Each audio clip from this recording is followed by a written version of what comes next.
Setiap keyakinan tentu saja mempunyai fondasi atau dasar dari seseorang menjadi yakin akan sesuatu. Dan fondasi ini selalu dijunjung tinggi oleh orang-orang yang berkeyakinan. Oh, dasar saya percaya ini, dasar saya percaya itu.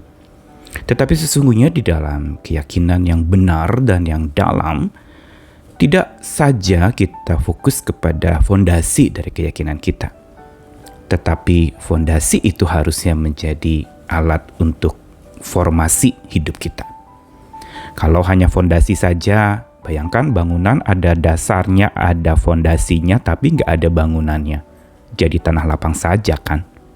Karenanya dia perlu fondasi itu lanjutnya adalah menjadi formasi, dibentuk berdasarkan fondasi. Hanya seringkali banyak orang percaya yang hanya puas punya fondasi, berpegang teguh pada fondasi, memperdebatkan fondasi, tapi tidak mau mengalami formasi oleh tangan Tuhan. Dan karena itu kita patut percaya dan patut memegang satu prinsip yang benar bahwa Tuhan mau jadikan kita tunduk supaya bisa dibentuk. Pembentukan Tuhan ini, formasi yang Tuhan kerjakan untuk setiap kita memang berdasarkan fondasi yang Dia taruhkan, yaitu kasih-Nya, kebenaran-Nya, anugerah-Nya. Tetapi untuk selanjutnya ada peran kita yang harus kita mainkan, yaitu kita perlu tunduk tanpa bantah bila kita mau jadi pribadi yang indah. Saya Nikolas Kurniawan menemani lagi dalam Sabda Tuhan hari ini 2 bagian pertama dari Yesaya 29 ayat 16. Betapa kamu memutarbalikan segala sesuatu. Apakah tanah liat dapat dianggap sama seperti tukang periuk? Sehingga apa yang dibuat dapat berkata tentang yang membuatnya, bukan dia yang membuat aku. Dan apa yang dibentuk berkata tentang yang membentuknya, ia tidak tahu apa-apa. Lalu Roma 9 ayat 20, siapakah kamu hai manusia maka kamu membantah Allah?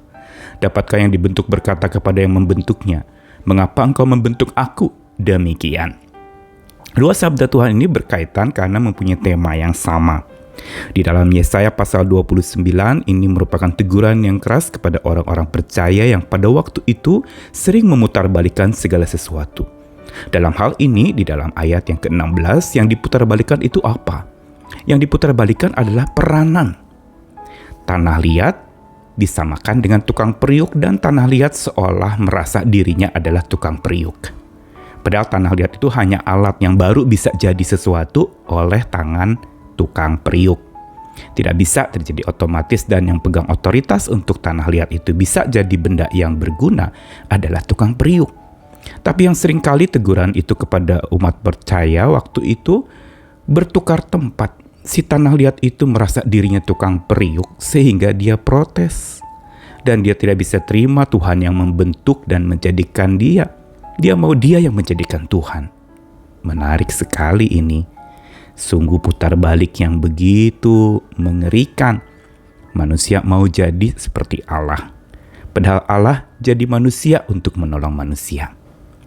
Dan sekali lagi dikatakan putar baliknya itu terjadi dengan apa yang dibentuk berkata tentang yang membentuknya. Ia tidak tahu apa-apa tentang aku. Perhatikan akhirnya perbedaan peran ini atau tanah liat merasa diri tukang periuk, mengambil alih otoritas yang harusnya tukang periuk pegang. Dia merasa tukang periuk itu nggak tahu apa-apa. Dia mau bentuk dirinya sendiri dengan kekuatannya sendiri. Dan disinilah manusia tambah terjerembab, tambah jatuh dalam kepongahan karena merasa apa-apa bisa sendiri dilakukan. Semuanya bisa sendiri saya kendalikan. Segalanya bisa saya pegang, saya kuasai. Inilah awal mula manusia jatuh dalam dosa kan? Mau jadi seperti Allah dan akhirnya malah kebablasan dan jatuh di dalam dosa. Dan Roma 9 ayat 20 senada dengan Yesaya tadi mengatakan, siapa kamu hai manusia? Ini teguran Paulus kepada jemaat di Roma. Sampai kamu membantah Allah. Senada dengan Yesaya 29 ayat 16 dikatakan, dapatkah yang dibentuk membantah pembentuknya? Dapatkah yang dibentuk berbantah dengan pembentuknya sambil bertanya, mengapa engkau bentuk aku demikian? Ada sebuah kondisi di mana yang dibentuk tidak terima untuk dibentuk oleh Allah dan jadi seperti maunya Allah. Kita lalu kemudian maunya jadi seperti maunya kita, bukan maunya Allah. Akhirnya terjadi perbedaan peranan itu, posisi Tuhan ditarik mundur, tetapi posisi diri manusia maju ingin menguasai Tuhan. Sungguh ironis dan tragis.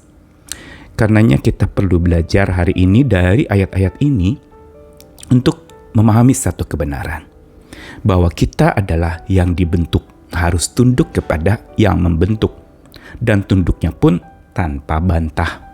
Contoh dari perbantahan yang dilakukan manusia saat dibentuk Tuhan itu bermacam-macam. Tadi sudah dikatakan di Yesaya, dia tidak terima Tuhan yang membuat dia. Dia tidak terima dibentuk oleh Tuhan.